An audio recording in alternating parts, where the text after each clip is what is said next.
Welcome to Final Expense Telesales. My name is Dana Neeson and happy Monday. Now, the word for today and the theme for this week is going to be focused on empathy.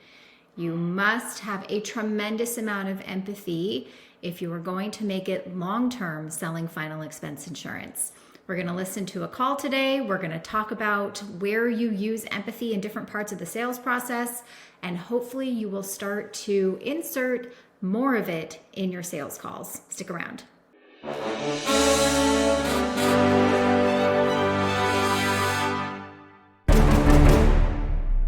If you are just now finding this channel, thank you so much for being here. My name is Dana Neeson and I run a telesales team for Tailored Legacy. We sell final expense insurance over the phone with one carrier. My job is to help you have stronger, more sophisticated sales conversations. So here's the thing. Especially in the first 30 seconds of your calls. The angrier your prospect is, the nicer you have to be. Have you ever heard the saying, when they go low, you go high? Well, that is completely true when doing telesales. Nobody wants to talk to you. Nobody wants to be sold. Nobody cares. So because of that, the way that you respond to your prospect's behavior and attitude will dictate the outcome of your results. On Friday, I made some calls. I was testing the system, and I happened to get on the phone with someone who was just miserable. He was having a bad day. He didn't want to pick up the phone. He started out yelling and screaming, and this is what I'm talking about when it comes to those who have the ability to not take it personal. You have complete control in how you react to those situations. If you choose to get defensive, you're going to blow the lead and you're going to blow the opportunity in the conversation. This is under a minute of the part of the call I'm going to play for you, and then we're going to discuss it. Here we go. What is it? What is it? Oh, I'm sorry. Is this James? Ma'am, I ain't got time to play games. What do you want? What do you want? Yeah, Why are you calling me?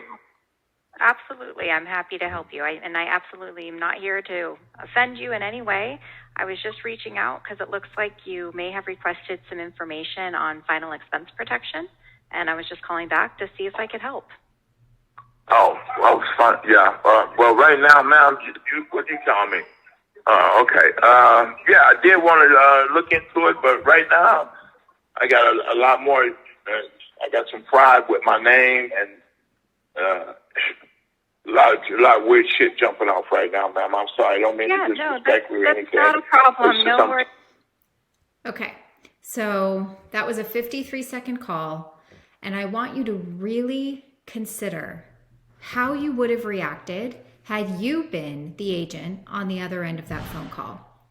And I've heard plenty of first 30-second calls where if they're just not sunshine and rainbows when they answer the phone, we don't want to bother. This call ended up going for about 5 or 10 more minutes, and he ended up having to go, so I did have to schedule a call back. But that's not the point, right? The point is that if you are empathetic, right? He just said he had fraud going on with his name. I don't know if you were able to clearly hear that. People have stuff going on in their life. They don't know who is calling them. You could be freaking Mother Teresa, and the person won't know that when they are seeing that their phone is constantly ringing and they're having a bad day.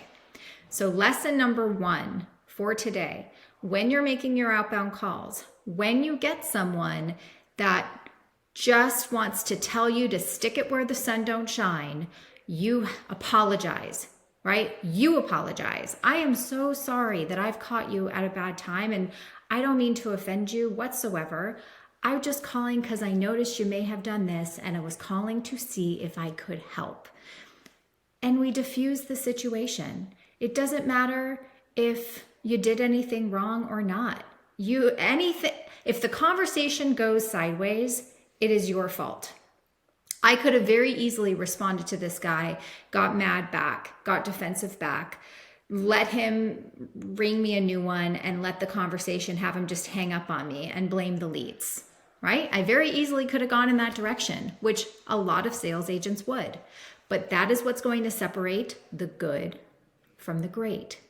Now, do you want to be a good agent and just make it a numbers game? Or do you want to be a great agent and challenge yourself? Make it a challenge to get those angry people to stay on the phone with you.